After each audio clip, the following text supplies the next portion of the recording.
Good evening, everyone. Before I start the formal Gita reading, I just wanted to share a little thought that occurred to me while I was singing this song, Let Nothing Disturb You, Nothing Affright You.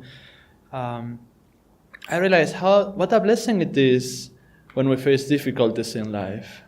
And why is that? It is because, I'm sure there are many reasons, but one reason, it is because when there are difficulties in life, especially if there's nothing you can do about it, like a health issue or something completely out of your control, that is the only time that we have the full choice to practice our faith in God. We can do two things. Either we can worry about it and spend the time in a useless waste of energy, or we can practice our faith in God and see if our teachings actually do work or not. And spoiler alert, they work.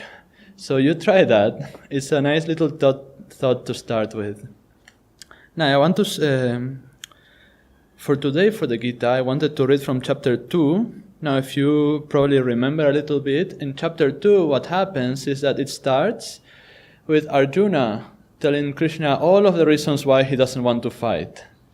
And the Swami has spoken about it, that's a whole topic in itself, but it ends with this. Chapter 2, verse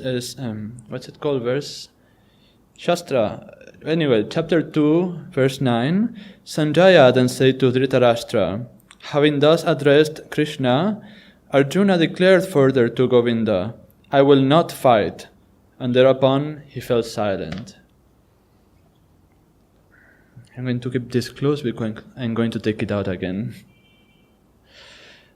So this seems like a little strange reading to be talking about I will not fight, but it's an interesting one to contemplate. First, because there's this word fight. Paramhansa Yogananda explained that the Gita and the Battle of Kurukshetra is an allegory of what happens within each one of us. We could call them the forces of good and evil that constantly wage war against each other inside of us, in our spine. And so one thing that first came to my mind is that, well, it is true, I will not fight. Why is it that this allegory is a battle? It could have been anything else, but it's a battle because it is a battle, even inside of ourselves. And why is it important to realize this? It's because in such thing, a battle is not won by sitting back and waiting for things to change around you. See? It is not won by just being passive. Well, even a warrior has to rest. Even a warrior has to, retreat every now and then. But it's always with the further goal of, okay, we do a strategic retreat and then we engage again. So this is something to keep in mind, because I was thinking, for example, this happens all the time, and in the context of meditation, or actually maybe it's easier to say this in the context of money, because that's something that's a little more relatable, and it's a very stereotypical kind of example. Let's say a person earns an average salary, and he joins a sangha, and they decide they would like to donate every month. But what happens? What's the first thought that comes? Oh, my salary is just barely able to pay everything I have. So let me first work a little more, and when I get a raise, then I'll be able to donate. So how many of those people eventually get to donate anything, no matter how many their good intentions? Almost zero, because after they get that raise, somehow they find that, again, they have just enough to live. Expenses somehow tend to get up, and without realizing, the more money we get, the more expenses we seem to have. And eventually, it never comes. That donation never comes. But those people who, from the very beginning, they decide, well, it may be tough, but I'll just give a little bit of my salary to the Sangha or to whatever, to charity, then they'll find that they always have the time to, have that much available to donate, and when they get the raise, they have more, and so on and so forth. Now, the difference between them two is that the first one was waiting for the circumstances to change, and for the circumstances basically to become perfect. The other one, they decided to do something about it now, and in that they realized that it was always possible. So if we take that into our spiritual life, which I think is one part of it, by the way, but if we take that into our sadhana, into our meditation, it seems to be, it's very easy to think, well, to try to postpone certain things like our Mahamudra, our energization, our meditation for when circumstances change a little bit. Maybe when I have more time, when I finish this project, I'll have more time and then I'll meditate more. When I get well, if I'm sick, then I'll be able to do this. And what we find is that that moment we're waiting for, it just never comes. But if you start meditating right now and making time for it, somehow you find that you always have time for it. And somehow it's like the universe adjusting itself to give you that time because you make that affirmation. Now, this phrase of I will not fight, again, it's something that we have to face every single day, almost every single moment. And it is because at every moment, the energies, now we know that what does it mean to fight or not to fight? What does it mean to win the battle or to lose the battle? Or a battle, a skirmish sometimes. It's whether the energy in our spine is moving upward or it's moving downward. And that is never stationary. That's the thing. Everything we do at every moment, every thought we think, every decision we make between, being a little energetic or being lazy, between being happy or being sad, every decision we take, it's one of these battles.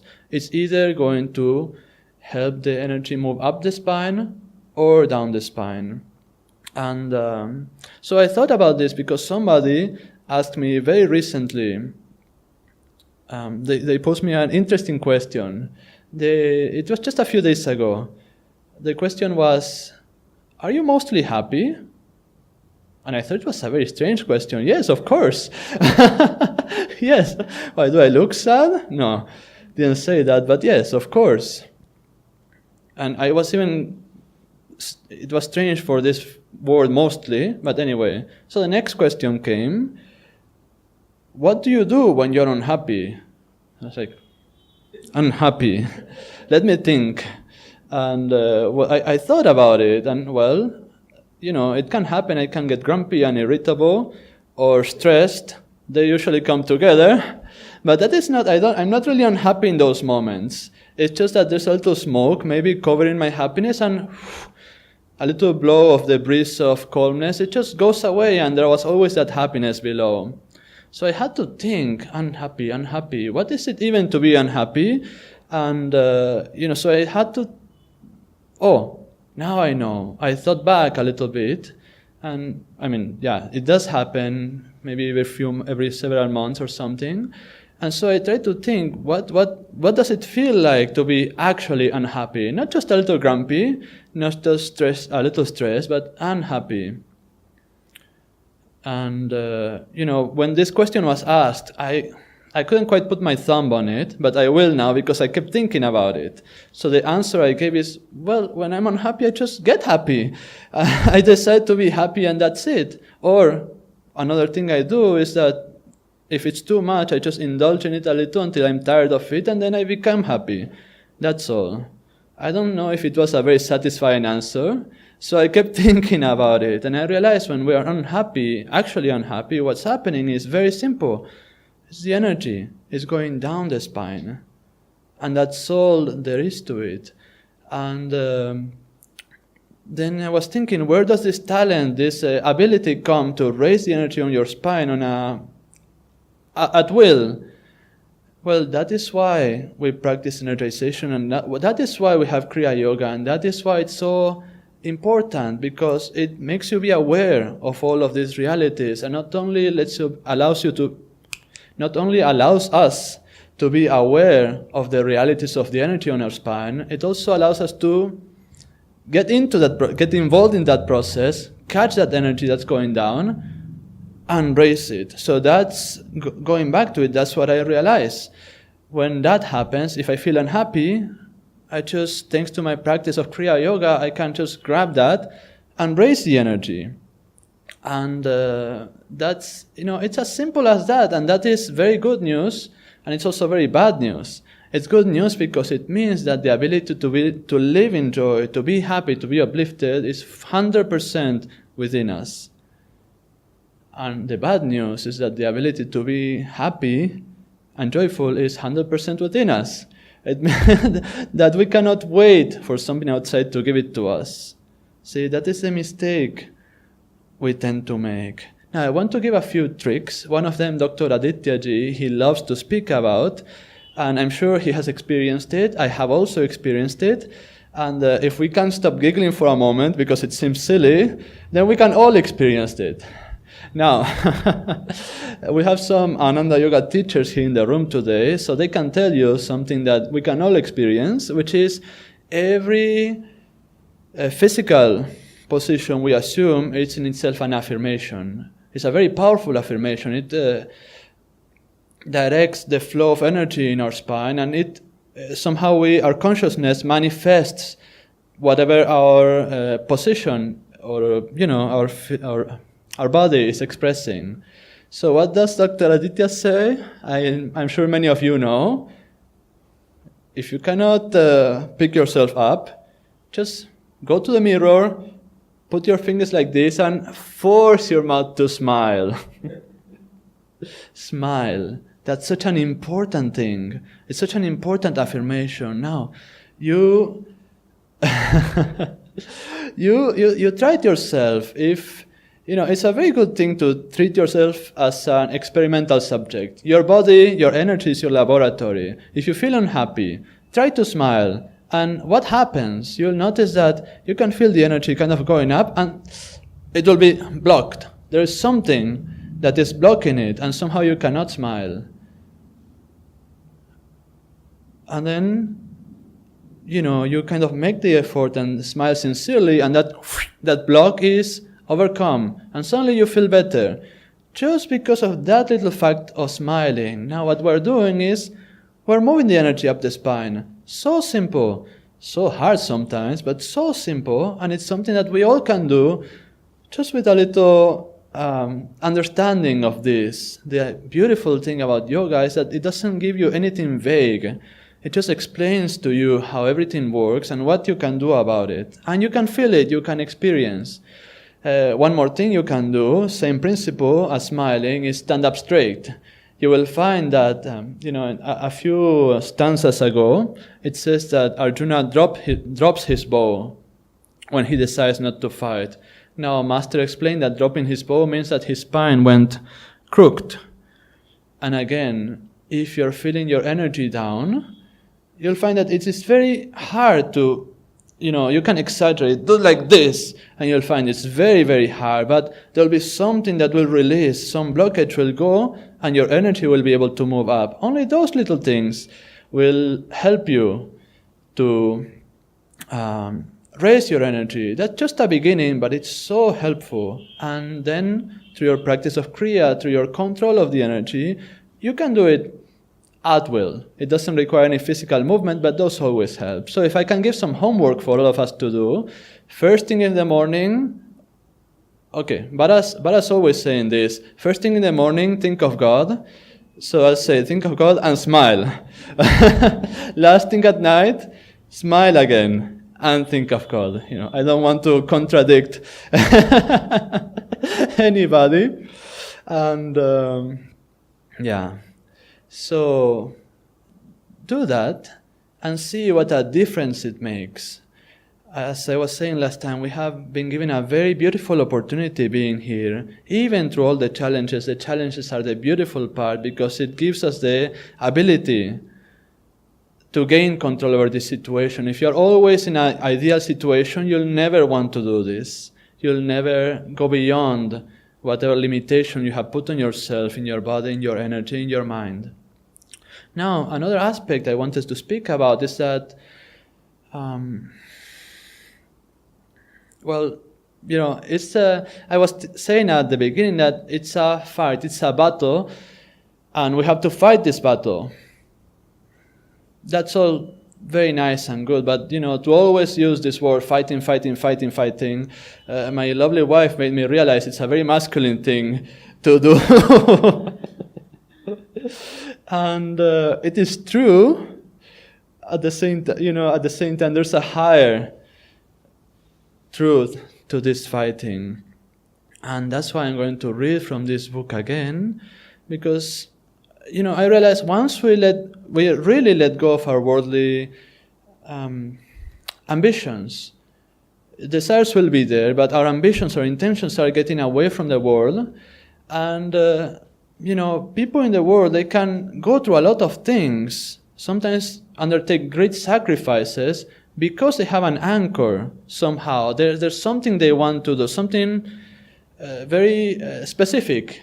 They love their wife or their children, and for them they can do so much, or they love their money, and for that reason they can work so hard and achieve a lot of things. So what is our anchor? Well, that's very easy to answer, but I don't want to only read "I will not fight" from the Gita. So I'll read the very last stanza, in which Sanjaya concludes, "Such is my faith now that wherever Krishna is manifest, and wherever there's Partha, parenthesis, the true devotee, or Arjuna, the expert wielder of the bow of self-mastery, there I know will be success, victory, the attainment of all power needed for any accomplishment, and the manifestation of all glory and righteousness. Such is my firmest conviction." So what is this telling us again? That when we have chosen to live for God, and we have, which is where the presence of Krishna, in this case, is there, and this is important, where the presence of Arjuna is there, which is the disciple, it is us, and he has decided to fight, then victory is guaranteed. We may go through a lot of ups and downs, and sometimes it may even seem impossible to get through this thing or that thing, or to just find, reach the state of samadhi. What is that even? Unconceivable. How can we even think about it? But then the Gita assures us with the very last words that victory is guaranteed for us because we have chosen God. And I was talking of an anchor, and that anchor is above the rule of fighting, fighting, fighting. There's that law of love. That is why it is so important to cultivate a love for God, because every struggle, every challenge, when it is done for love, even in a worldly sense, even in the love from a lovesick swain, as Swami will say, to his girl, every challenge somehow it's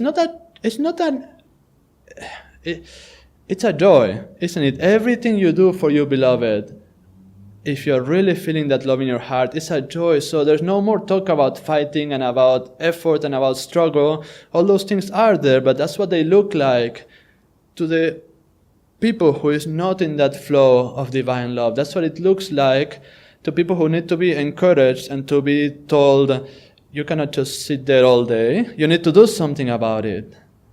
So love God, and even more than that, not more than that, but also, maybe easier to do, choose God. God, He doesn't come for the people, again, it's not about the situation we are in, because He does not come to the people who are healthy, and He does not come to the people who are sick, or to the people who are wealthy, or poor, or in sickness and in health, any of these things. He doesn't come to the people even who meditate, or to the people who do not meditate. He comes to those who have transcended all of these identifications that they're having, and they have chosen to choose God at every moment. So, if you're wealthy, don't be attached to your wealth, choose God. If you're poor, don't be suffering because you cannot have that wealth, again, choose God. If you're sick, if you're healthy, if you're this, if you're that, if we have taken God as our anchor, then we can just choose Him at every moment and say, well, this is what you have given me. I trust you. I choose you.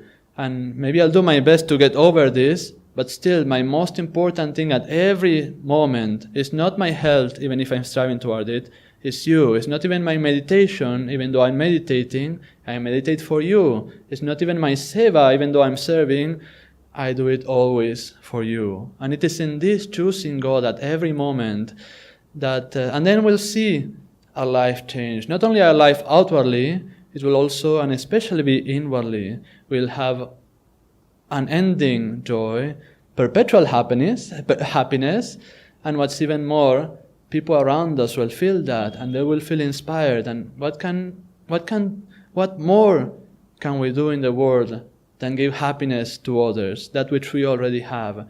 Who are our role models? Who are the people who have touched us the most?